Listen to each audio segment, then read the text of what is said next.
พ่อแม่พี่น้องอยากได้เครื่องใช้ไฟฟ้ายี่ห้อดีมีคุณภาพฟังทั้งนี้เด้อบริษัทสิรินธรการค้าจำกัดเป็นตัวแทนจำหน่ายเครื่องใช้ไฟฟ้ายี่ห้อไฮเออร์รายใหญ่ที่สุดในแขวงสวรรณเขตบอกว่าสิเป็นตู้เย็นเครื่องปรับอากาศเครื่องซักผ้าตู้แช่เย็นตู้แช่แข็งและเครื่องใช้ไฟฟ้ายี่ห้อไฮเออร์อีกหลากหลายที่มีคุณภาพสินค้าทุกตัวหับประกันหลังการขายนอกจากนั้นทางบริษัทยังจำหน่ายเครื่องใช้ไฟฟ้ายี่ห้อ Panasonic สาบซันโยบอกว่าจะเป็นหม้อหุงข้าวกระติกน้ำร้อนเครื่องทำน้ำอุ่นและเครื่องปั่นหมักไหม้ขายยกและขายย่อยสนใจเชิญติดต่อสอบถามได้ที่บริษัทสิรินธรการค้าจำกัดบริษัทสิรินธรการค้าจำกัดมีสำนักงานตั้งอยู่ถนนวิสุการบ้านโพไซเมืองไกรสอนพรหมวิหารแขวงสวรรณเขตข้างโรงเรียนมัธยมจอมแก้วหรือใส่สวยกับตลาดสวรรค์ไซเบื้องทิศตะวันตกหมายเลขโทรศัพท์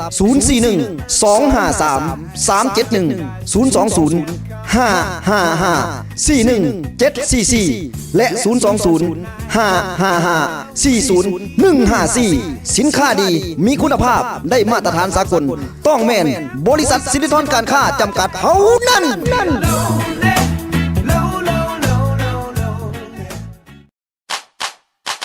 พ่อแม่พี่น้องชาวแขวงสวรรณเขตต้องการเครื่องใช้ไฟฟ้าของดีราคาถูกฟังทั้งนี้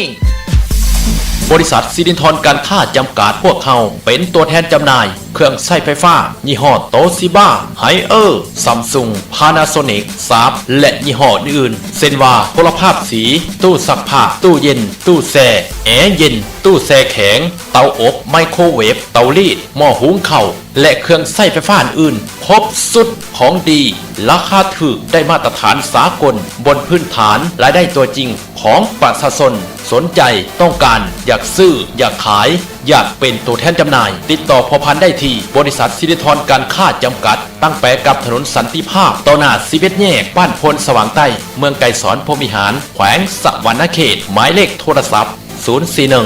213 802 020 5554 1744และ020 555 40154สินค้าดีมีคุณภาพต้องไปที่บริษัทสิรินธรการค้าจำกัดผู้เดียวเท่านั้น